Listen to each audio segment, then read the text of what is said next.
Durante 3 años, Rodrigo Salcedo construyó lo que él mismo llamaba, en sus notas privadas, la obra maestra.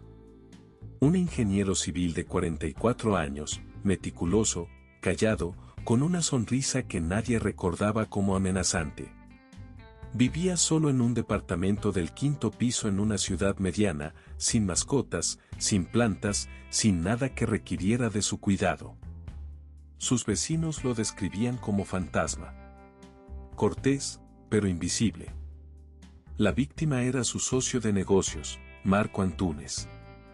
Un hombre que, según Rodrigo, le había robado 7 años de trabajo y casi 2 millones de pesos en una empresa que ambos fundaron.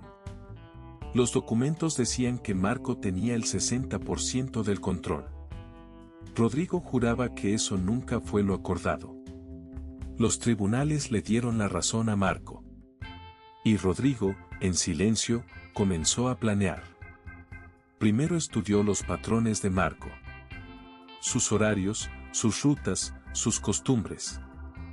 Descubrió que todos los jueves por la noche Marco cenaba solo en su casa de las afueras, después de que su esposa e hijos se iban a visitar a la abuela materna. Una ventana de aproximadamente 4 horas. Perfecta. Rodrigo no usó armas de fuego. Demasiado rastreables.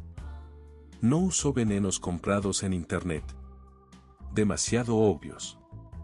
Eligió un método que los forenses clasificarían como falla cardíaca, una inyección de cloruro de potasio en dosis masiva. Si se aplica correctamente, el cuerpo lo metaboliza y en autopsia estándar no aparece nada inusual. Rodrigo había leído sobre esto en estudios médicos que descargó desde universidades públicas. Nada ilegal en su historial de búsquedas. Solo curiosidad académica, diría él. Compró la jeringa en 3 farmacias distintas, en 3 ciudades distintas, pagando siempre en efectivo.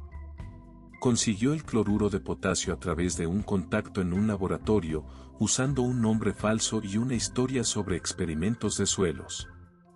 Llevaba guantes de látex debajo de guantes de tela desde semanas antes, para acostumbrarse a usarlos sin torpeza. El jueves elegido llegó nublado. Rodrigo llegó a la casa de Marco usando el camino de tierra por detrás del fraccionamiento, vistiendo ropa oscura sin logos, sin marcas, sin nada identificable. Sabía que la cámara del vecino del frente tenía un ángulo muerto hacia la entrada trasera. Lo había medido. Entró por una ventana que Marco nunca cerraba con llave, algo que descubrió meses atrás durante una visita casual.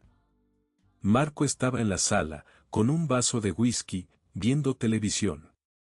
No hubo forcejeo. Rodrigo fue rápido. La inyección tomó menos de 10 segundos. Marco apenas tuvo tiempo de voltear. En 30 minutos, el corazón se detuvo. Rodrigo salió por donde entró. Enterró los guantes y la jeringa en un lote baldío a 40 kilómetros. Esa noche durmió profundamente por primera vez en años.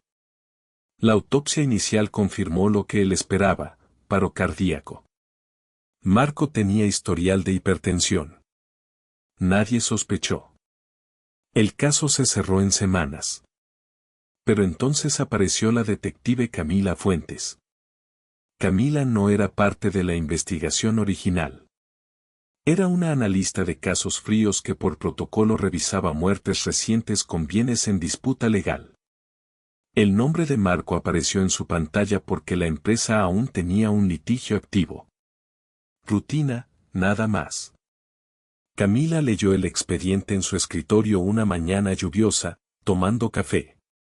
Y ahí, en las fotografías de la escena, notó algo que nadie había mencionado en el informe. Sobre la mesa de centro, junto al vaso de whisky de Marco, había una taza de café a medio tomar.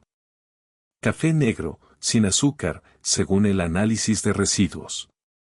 Pero en el expediente de costumbres de Marco, recopilado para el litigio civil, un testigo había declarado que Marco era alérgico a la cafeína desde los 30 años.